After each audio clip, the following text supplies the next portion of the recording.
Good morning all. आज हम विशेष विज्ञानम topic पढ़ने जा रहे हैं। इसके पहले हमने सामान्य विज्ञानम पढ़ा है। विशेष है वो सामान्य के बिल्कुल अपोजिट है। तो पहले हम देखते हैं कि विशेष को आयुर्वेदा में दूसरा स्थान दिया गया है। The vishesha is placed second in Ayurveda in षट कारणास। 6 कारणों में विशेष सेकंड नंबर पे आता है according to Charak. Second thing, Ayurveda में जो पदार्थ बताए गए हैं और विविध दर्शनों ने जो पदार्थ संख्या बताई उसमें विशेष को 5वां स्थान दिया है। प्लेस्ड 5th इन फिलोसॉफी इन षट पदार्थास, मतलब द्रव्य, गुण, कर्म, सामान्य, विशेष, समवाय। तो इसमें विशेष का 5वां नंबर आता है। और आयुर्वेदा में ये जो क्रम है वो ऐसा रहेगा: सामान्य, विशेष, गुण, द्रव्य, कर्म एंड समवाय। Next, it has great role in Ayurveda for being the treatment science. जैसा कि हमने देखा है अष्टांग हृदय के पहले अध्याय में जो सामान्य विशेष सिद्धांत बताया उसमें महर्षि वाग्भट ने बताया गया है कि वृद्धि समाने ही सर्वेषां विपरीते ही विपर्ययः, मतलब सामान्य से वृद्धि होगी और विशेष से उसके विपरीत मतलब ह्रास होगा। नेक्स्ट पॉइंट, विशेष is popular in the name of सामान्य विशेष सिद्धांत। जैसे कि हमने अभी देखा, the Vaisheshika theory of philosophy is named as per विशेष ओनली। जैसा कि हमने दर्शन अध्याय में देखा है कि वैशेषिक दर्शन को वैशेषिक नाम क्यों पड़ा, क्योंकि उन्होंने विशेष पदार्थ का वर्णन ज़्यादा किया है और उसको महत्व भी ज़्यादा दिया है। It proves its importance in षट पदार्थास। It gives the knowledge of particularly among the things, particularity among the things. पहले देखते हैं इसकी डेफिनेशन। फर्स्ट, ह्रास हेतु विशेषश्च। ह्रास मतलब reduction. It is the cause of reduction और डिप्लेशन। किसी भी चीज़ में रिडक्शन होना उसको बोलते हैं ह्रास। इसलिए विशेष की व्याख्या है ह्रास हेतु विशेषश्च। Next definition, विशेषस्तु पृथक्वकृत। पृथक्व मतलब पृथक, अलग करना, that is distinguishing factor. It is the distinguishing factor of the things. Third definition, विशेषस्तु विपर्ययः। विपर्यय मतलब विपरीत, opposite factor. It is the opposite factor to samanya. ये सामान्य के टोटल विपरीत है, इसलिए विशेषस्तु विपर्ययः। तो तीनों डेफिनेशंस में से कोई भी 2 याद रखो। नेक्स्ट, टाइप्स ऑफ विशेष। जैसे कि हमने सामान्य में देखा था, सामान्य के 3 टाइप्स थे: द्रव्य सामान्य, गुण सामान्य एंड कर्म सामान्य। तो फर्स्ट द्रव्य विशेष देखते हैं। विशेष के भी सेम वैसे ही टाइप्स आएंगे: द्रव्य विशेष, गुण विशेष एंड कर्म विशेष।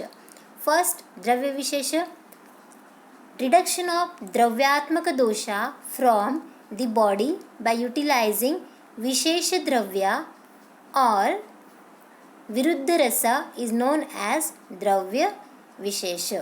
बॉडी में कोई भी चीज़ अति मात्रा में बढ़ गई हो, जैसे कि फॉर एग्जांपल रस धातु अगर अति मात्रा में बढ़ गया तो हमें उसे कम करने के लिए कोई विशेष द्रव्य का उपयोग करना पड़ेगा। मतलब यहाँ पे द्रव्य, रस और द्रव्य दिया क्योंकि हम कोई द्रव्य यूज़ करेंगे और द्रव्य में से जो भी रस है उसका यूज़ करेंगे, इसलिए उन्होंने द्रव्य और रस से बताया। तो इसके एग्जाम्पल देखते हैं। रिडक्शन ऑफ एग्रीवेटेड कफ बाय मधु, सिंपल है। कफ के अपोजिट मधु के गुण हैं। अगर कफ शरीर में अति मात्रा में बढ़ेगा तो वहाँ पे हम औषध मतलब द्रव्य विशेष करके मधु देंगे, शहद। Next, reduction of aggravated pitta by amalaki. जो पित्त बढ़ा है उसके शमन के लिए हम आंवले का यूज़ करेंगे। नेक्स्ट, रिडक्शन ऑफ एग्रीवेटेड वाता बाय स्नेहास। वात और स्नेह के गुण अपोजिट है, इसलिए शरीर में अगर वात दोष बढ़ गया तो हम उसको शमन करने के लिए स्नेह का उपयोग करेंगे। रिडक्शन ऑफ वात दोषा बाय मधुर अम्ल लवण रसा। जैसे कि हमें पता है ये वात को शमन करने वाले रस है, इसलिए अगर वात अति मात्रा में बढ़ गया तो हम मधुर अम्ल लवण रसों का सेवन करेंगे। ठीक वैसे ही रिडक्शन ऑफ पित्त दोषा बाय कषाय तिक्त and madhura rasa. Again for kapha it is tikta katu and कषाय रस। नेक्स्ट देखते हैं गुण विशेष। रिडक्शन ऑफ गुणात्मक dosha from the body by utilizing vishesha guna dravya. तो यहाँ पे हम द्रव्यों के गुणों का उपयोग करेंगे। पहले द्रव्य विशेष में हमने द्रव्य यूज़ किया था और गुण विशेष में हम द्रव्य के गुण का उपयोग करेंगे। फॉर एग्जाम्पल देखते हैं, उष्ण गुण इज विशेष टू शीत गुण, मतलब उष्ण अपोजिट गुण है। तो समझो शरीर में अगर उष्ण गुण अति मात्रा में बढ़ गया तो हम शीत गुण वाले द्रव्यों का सेवन करेंगे। और एग्जाम्पल देखते हैं, इन वात प्रकोप द रुक्ष लघु शीत गुणास are aggravated, they are reduced by the usage of स्नेह द्रव्य for having स्नेह गुरु उष्ण गुण। जैसे कि वात प्रकोप में रुक्ष लघु और शीत गुण से अगर वात बढ़ गया, प्रकोप हो गया, तो इनके अपोजिट गुणों वाला हम स्नेह यूज करेंगे। जैसे कि तैल, क्योंकि तेल के गुण इन रुक्ष लघु और शीत गुणों के टोटल अपोजिट है। तेल में वृक्ष के अपोजिट स्निग्ध गुण है, लघु के अपोजिट गुरु गुण है और शीत के अपोजिट उष्ण गुण है। तो यहाँ पे ये गुण विशेष का एग्जाम्पल हुआ। कफ के रिगार्डिंग इन कफ प्रकोप स्थिर गुरु शीत पिछिल गुणास increased reduced by the usage of sara laghu ushna and विशद। अगर स्थिर गुरु और शीत गुण से कफ बढ़ गया तो वहाँ पे हम सर लघु और उष्ण विशद गुण का पदार्थ सेवन करेंगे। जैसे कि शहद है, शहद के गुण कफ के अपोजिट है। नेक्स्ट पित्त प्रकोप। पित्त प्रकोप अगर उष्ण तीक्ष्ण सर लघु गुणों से हुआ तो वहाँ पे हम पित्त को शमन करने वाले शीत मृदु स्थिर गुरु गुण वाले पदार्थों का उपयोग करेंगे। जैसे कि घृत है, घृत शीत है, मृदु है, स्थिर भी है और गुरु भी है। Third karma vishesha. The dosha of the body are reduced by performing opposite karma. जैसे कि नाम में ही है कर्म विशेष, मतलब यहाँ पे हमें अपोजिट कर्म करना पड़ेगा। फॉर एग्जाम्पल कफ वृद्धि इज रिड्यूस्ड बाय व्यायाम। सिंपल है, अगर अधिक काल बैठने से दिवास्वाप करने से शरीर में कफ की वृद्धि हो गई तो उसे कम करने के लिए हमें ऐसा कर्म करना पड़ेगा जो कफ का क्षय करे। तो इसमें कफ वृद्धि में हम व्यायाम रिकमेंड करते हैं। सेकेंड एग्जाम्पल, वात वृद्धि इज रिड्यूस्ड बाय रेस्ट।